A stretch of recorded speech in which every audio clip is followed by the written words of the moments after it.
భారతదేశం మొత్తం హీరోగా కీర్తిస్తున్న అభినందన్ పాకిస్తాన్ సైన్యం చేతికి దొరకక ముందు ఏం చేశాడు? సినిమాను తలపించే సన్నివేశం ఇది. పాకిస్తాన్లోని ప్రముఖ పత్రిక డాన్ కథనం ప్రకారం అభినందన్ దేశభక్తి, ధైర్యం, పోరాటం ఇప్పుడిప్పుడే ప్రత్యక్ష సాక్షుల ద్వారా తెలుస్తోంది. శత్రుదేశమైన పాకిస్తాన్ పత్రికే అతడి ధైర్య సాహసాలను ప్రచురించిందంటే అక్కడి పరిస్థితి ఎంత ఉద్విగ్నమో అర్థమవుతుంది. అభినందన్ ప్రయాణించే యుద్ధ విమానాన్ని పాక్ సైన్యం కూల్చివేసిన తర్వాత పారాచూట్ సాయంతో కింద పడిపోయాడు. ఈ సంఘటన జరిగిన ప్రాంతం హొర్రా గ్రామం. పాక్ ఆక్రమిత కాశ్మీర్ లో బింబర్ జిల్లాలో వాస్తవాధీన రేఖకు 7 కిలోమీటర్ల దూరంలో ఈ గ్రామం ఉంది.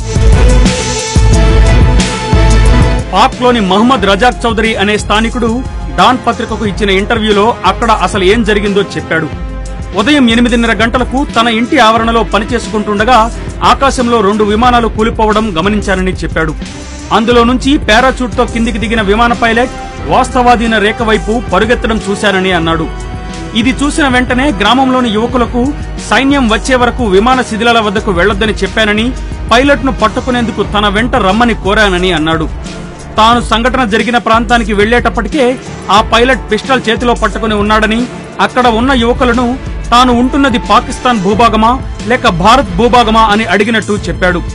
ఆ యువకులు తెలివిగా భారత్ భూభాగమేనని చెప్పారని, దీంతో పైలట్ కూడా తాను భారతీయుడనని, తన పేరు అభినందన్ అని చెప్పి జై హింద్ అనే నినాదం చేశాడని చెప్పారు. కొంతమంది ఆవేశపరులైన యువకులు పాకిస్తాన్ ఆర్మీ జిందాబాద్ అంటూ అభినందన్ పై దాడులు చేయబోయారని, అప్పుడు అభినందన్ తన చేతిలోని పిస్టల్తో గాల్లోకి 2 రౌండ్లు కాల్పులు జరిపాడని చెప్పారు.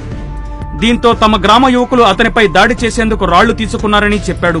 వెంటనే అభినందన్ పిస్టల్ ను తమ గ్రామ యువకుల వైపు చూపుతూ పరుగెత్తాడని చెప్పారు. తమ గ్రామ యువకులు కూడా అతన్ని వెంటాడారని అన్నారు. ఆ సమయంలో అతను నీళ్లలోకి దూకి తన వద్దనున్న డాక్యుమెంట్లు, మ్యాపులు అందులో వేసేశాడని తెలిపారు. చేతిలోని పిస్టల్ వదిలిపెట్టాల్సిందిగా తమ గ్రామ యువకులు హెచ్చరించారని, నీళ్లలో నుంచి అభినందన్ ను తీసుకొచ్చి కొట్టారని చెప్పాడు. ఈలోగా పాక్ సైనికులు వచ్చి అతన్ని అదుపులోకి తీసుకున్నారని, లేకపోతే తమ గ్రామ యువకులు అతన్ని కొట్టి చంపేసి ఉండేవారని తెలిపారు. పాక్ భూభాగంపై పడిన వెంటనే క్షణం కూడా ఆలస్యం చేయకుండా శత్రువుల చేతికి చిక్కకుండా అభినందన్ యత్నించడం గమనార్హం.